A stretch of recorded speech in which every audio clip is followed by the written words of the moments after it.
How's it going, guys? Welcome back to the very final Gielinor Games review on the channel. One final spoiler warning: if you have not watched the Gielinor Games finale, link is in the description. And before we go any further, obviously this is the last episode of these reviews, so I need to say a huge thank you to Soup for creating this absolute masterpiece of a show. I'm sure I'll be saying that more times later in this video, so for now, I will leave it at that. Thank you to anyone who helped make this show a reality. Ali, the competitors, I have been waiting a long time for this. First things first, oh my god, I won. Isn't that insane? I'm the Gielinor Games Season 4 champion. That is absurd to me. It's over. I pulled off a win by a single point. It's exactly what happened in Season 3 between first and second place, and it happened again this season, and just the absolutely razor thin margins. Oh my god, we're gonna get into all of it. I'm finally able to speak freely about the Gielinor Games, to talk about the season as a whole, about the finale, my thoughts on everything, along with some stuff that I haven't been showing just because I didn't want to risk giving any hints on the outcome of the show throughout these reviews. There's so much that I've been waiting to say, and this is where it happens.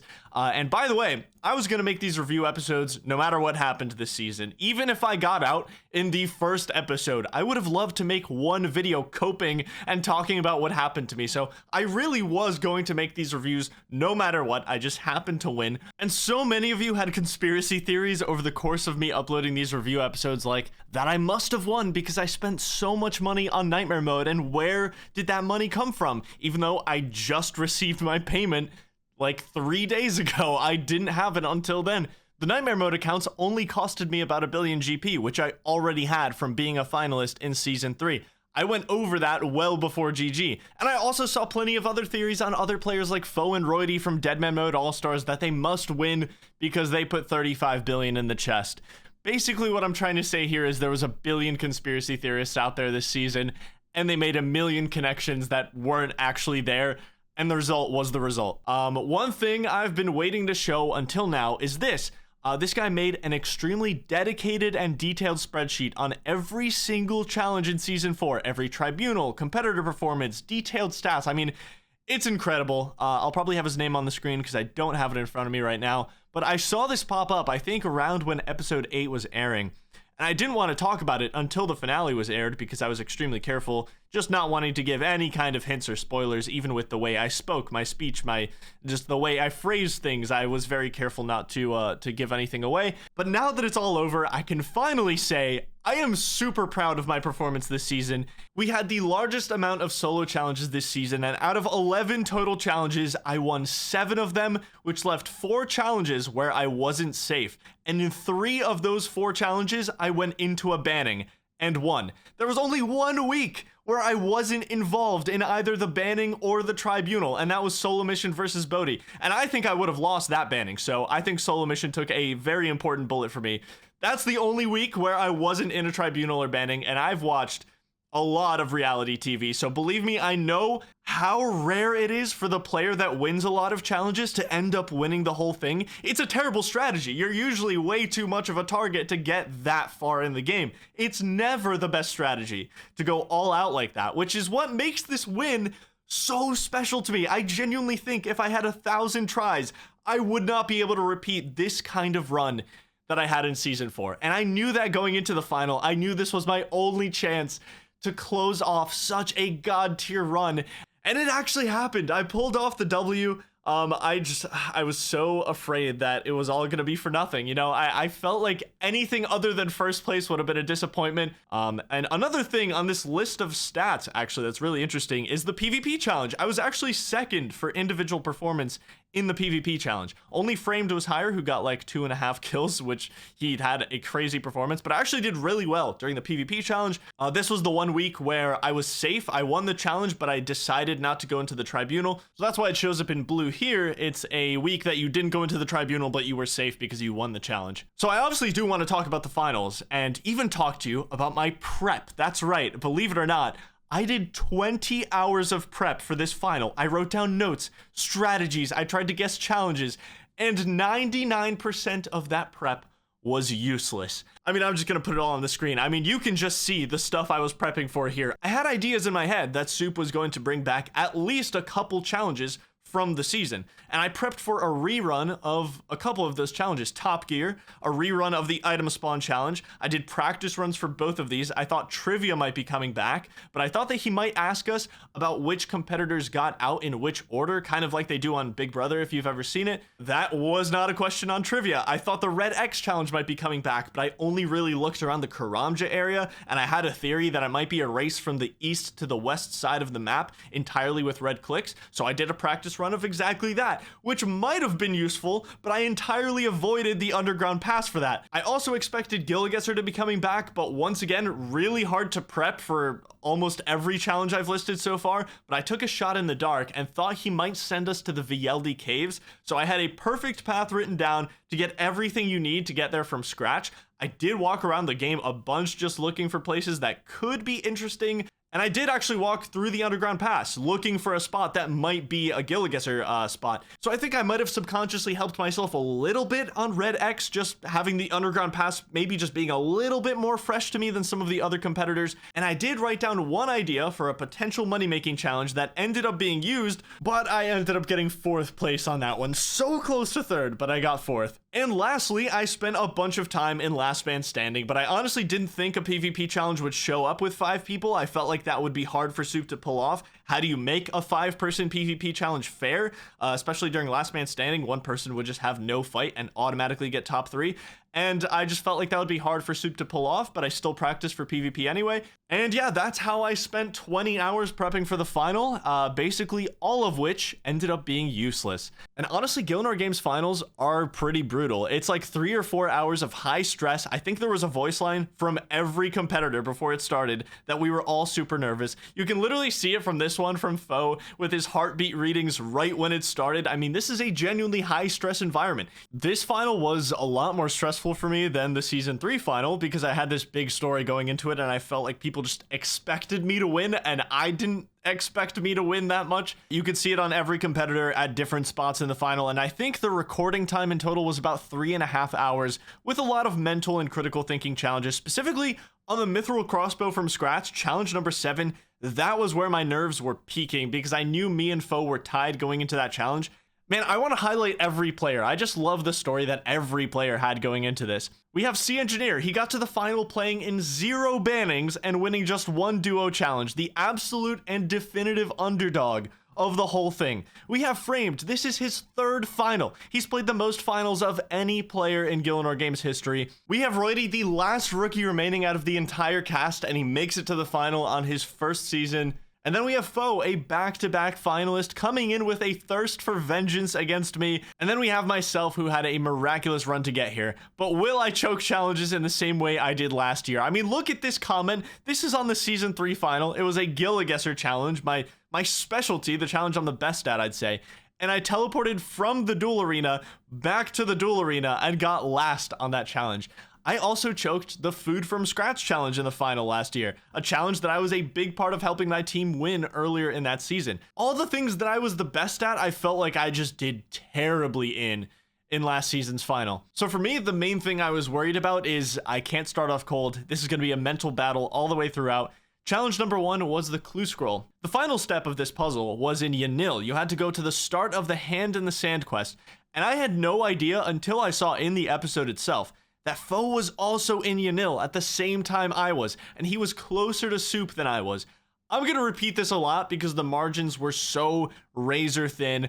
This is one of those spots where if Foe was just a couple tiles west, he would have Soup rendered in on his minimap, and he takes a point off me this challenge. There's gonna be a lot of those moments, a lot of those what if this, what if that, what if this was different, what if someone was faster here, what if someone used less money here. There are like 20 different moments just like that in this final that could have changed this result. So it is tough to really point to one specific thing that sealed the result, but you can really do it on many different challenges throughout this final. You'll see. But I get 2nd place here, 3 points. Next, we had Red X through Taranwin and the Underground Pass.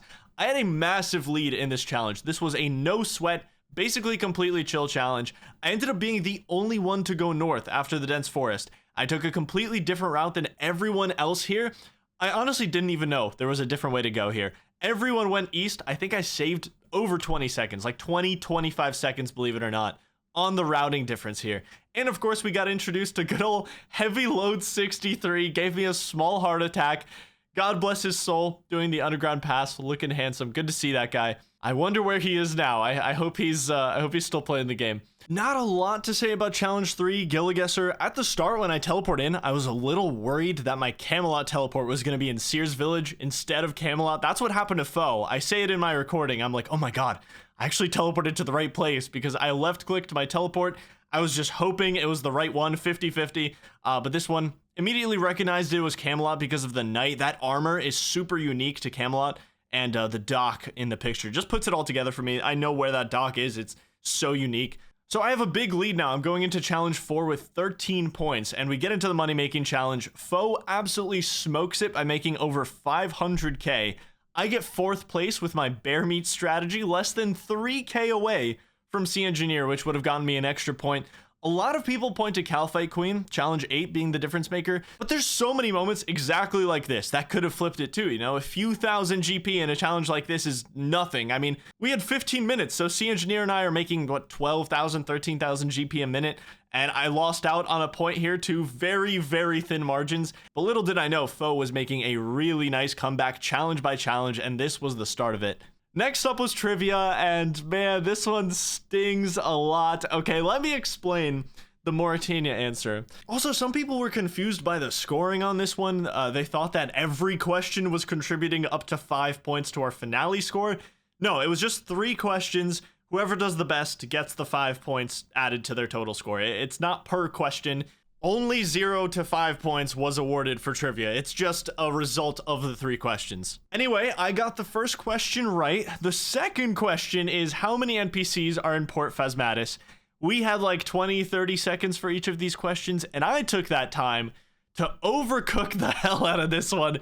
My original answer was 25, and then I started talking myself down.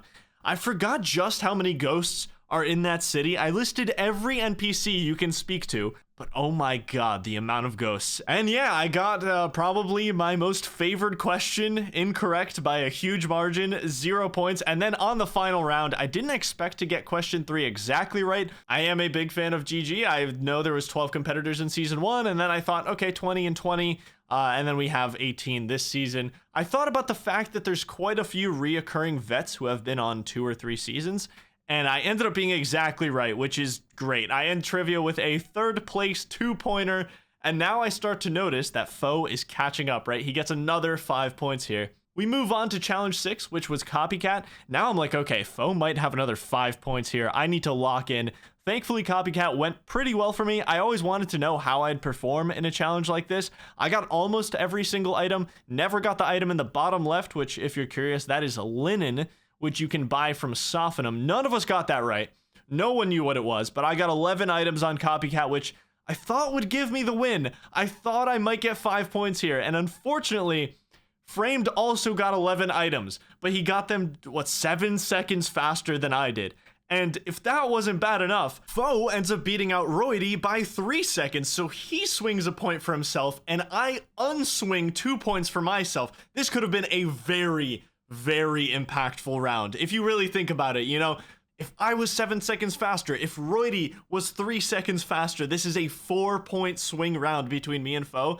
But this was like the perfect storm round for Foe. The fact that I just barely missed and he just barely got there. This really made things like a tight contention for the rest of the 2 challenges. And now I'm starting to get nervous, and I think it really starts to show. Challenge 7, the Mithril Crossbow, that is like a definite turning point where you can see the nerves on me and also probably some fatigue at that point. I lose absurd amounts of time on this challenge. I bring uncooked beef to a spinning wheel. Why? Literally a mistake I would never make. I teleport away from the range instead of taking it up the stairs to the closer spinning wheel. I teleport back. I never make it into a crossbow string. I get to the mining guild. This is where I save a ton of time. I tick manipulate the rocks, so that's great. That saves me probably like 30 seconds back.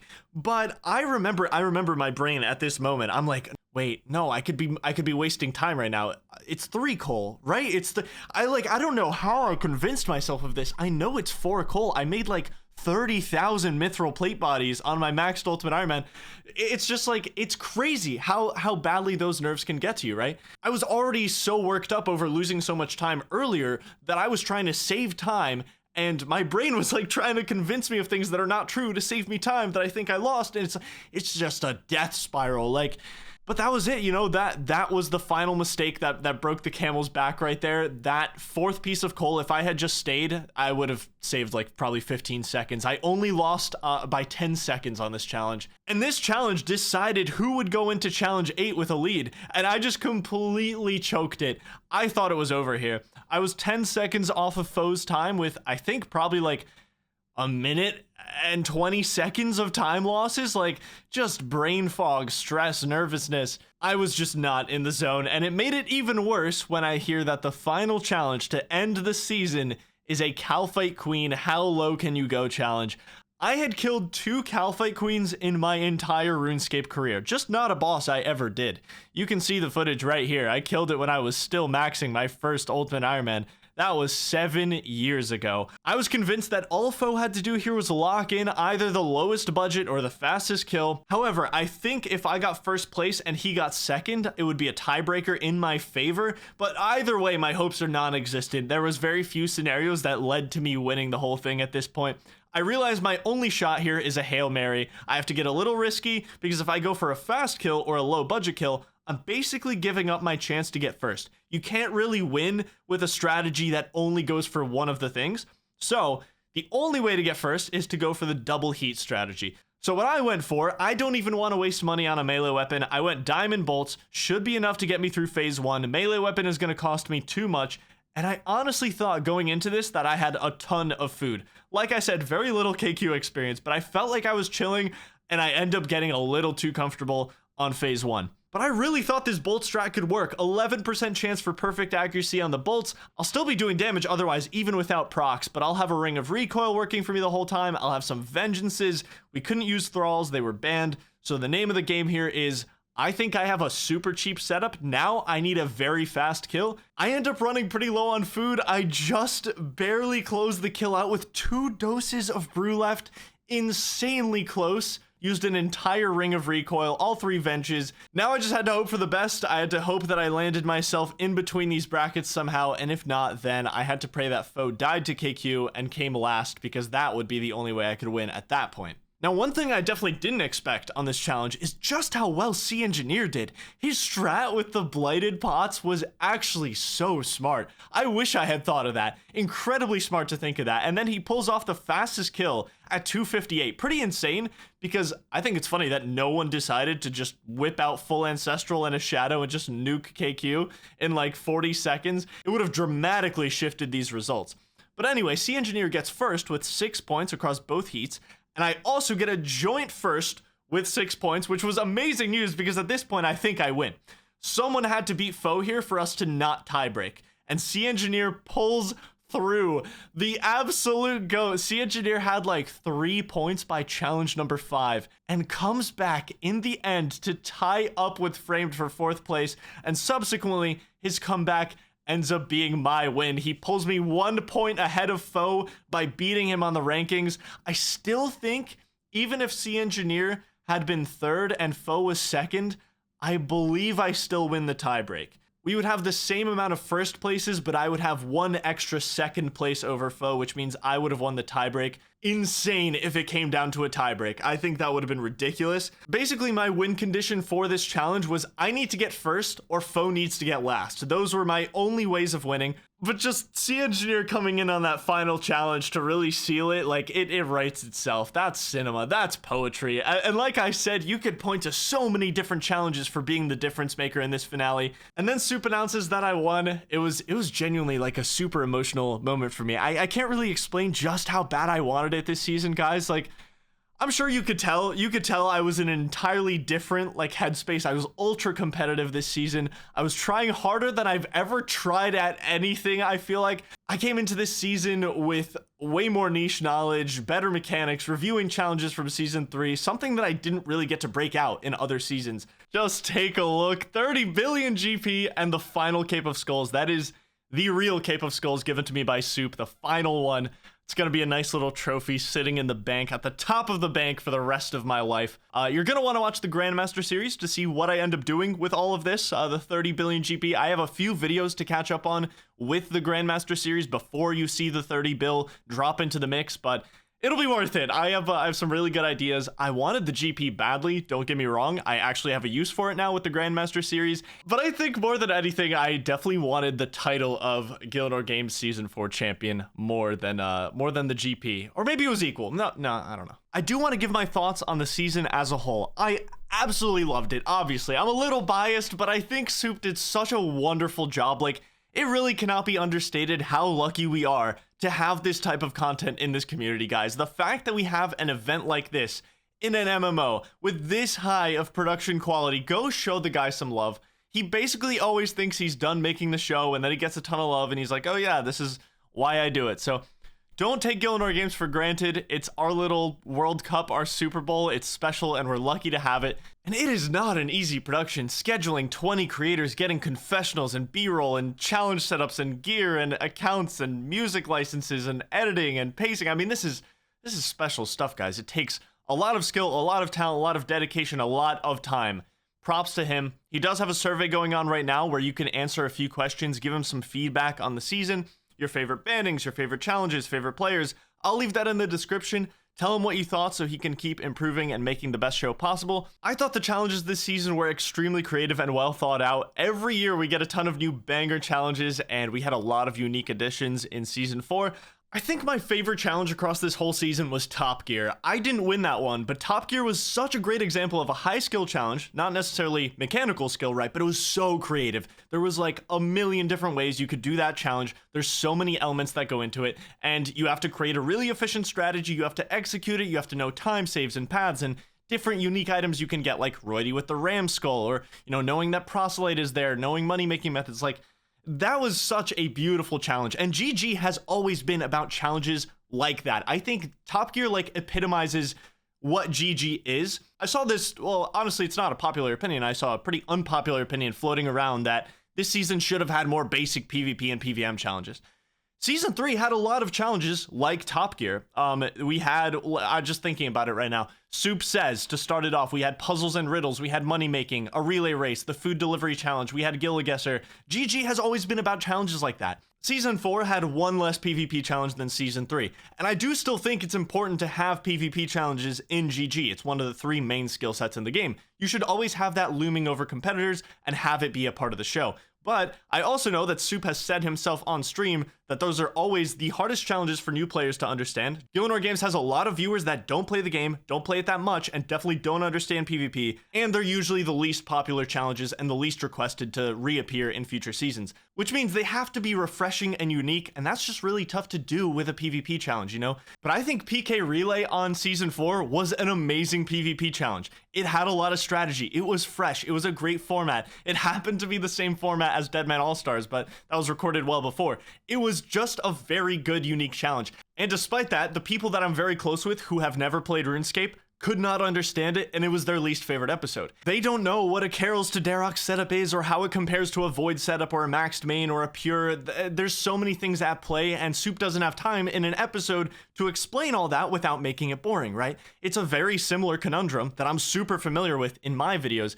I make videos to an audience that is like 40 to 50% not familiar with RuneScape on a basic level. And PvP is like the hardest thing to do that with. Thankfully, I've never really had to do that. And I think PvP will always come back on GG. It'll always be there. I'm just trying to offer some perspective, and I would love for PvP to consistently come back. I want to get better at it. I plan to master it at some point. And it's not something that I'm like rooting on its downfall, you know. I'm just trying to give perspective to the production level of things because I'm very familiar with that exact thing. As for my favorite banning of the season, it would have to be the escape room, and I think it's just such a good format for a banning. Consistently, I think the most popular challenges and bannings on GG are the ones that allow the viewer to play along. Like Gilligesser, every single season, it's the top rated challenge because it allows the viewer to participate in real time, and that's a really cool thing. And I think the escape room just kind of parallels that format so well. It's so good. So I would love to see an escape room come back in Season 5 as a banning. or it would be very hard as a challenge, unless it would be like in a final that had 4 players in it, if they all had to do an escape room in like a final 4. As for what I'd like to see in Season 5, I think I'd like to see some sort of punishment for coming in last. I think people should have to fear performing poorly. We did have it in this season, I think twice, technically. Like on the double elimination banning, where MMORPG went directly into the banning as a result of last place in the challenge. And you could argue it happened in the level up challenge, when anyone who didn't make top 3 was automatically put into a banning. But some kind of punishment should be a thing on every challenge, in my opinion, because if you're not in contention for top 3, if the tribunal format were to stay, you aren't really motivated to play well there. Something should be on the other end of the ladder at the bottom that's forcing you to go up and play well in the challenge. It's also just a free narrative device for drama and tension, so I think it might as well be there. As I'm writing this out, Soup did do a Q&A on Reddit where he basically asked for feedback and thoughts, and I think he's answered like over 300 questions on there, so everything I could have said or given feedback on, other people have said for me, and he's already replied to in this Q&A, so I'll link that in the description. I think the only thing I'd like to give a very quick mention is the Amulet of Choice. I thought it was a really cool twist in the season. Some of the sabotages ended up making massive impacts to the show, like especially on the level up challenge. That was the reason Foe didn't win that challenge.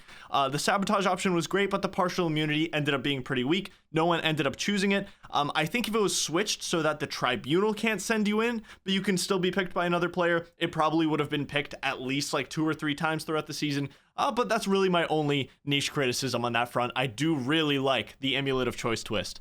So just to tie this up, I loved the season. It was very performance-based. It was intense. The level of competition was insane. I think Soup perfects the recipe for GG every season. Every season, he learns so much. He somehow continues to increase the production value. He gets more creative, formats, twists, and every season just gets better and better and better, and I'm so excited to see what he does with Season 5. That being said, I am personally uncertain about my involvement in Season 5. I've been thinking about it a lot. I am tempted to go out on this absolutely near perfect run and retire from GG, free up a spot for someone else on Season 5. A lot of people don't know this, but in the last year or 2, I have developed stress-induced IBS, and every filming session of GG this year would basically give me terrible stomach cramps, and I would just have a terrible knot every single time, and it didn't stop me from performing or anything, but it was definitely something I dealt with. I'd have an almost impossible task to win Season 5 as well. No one would allow it to happen. I'd probably have to match or improve on this season's performance, which I don't think I can do.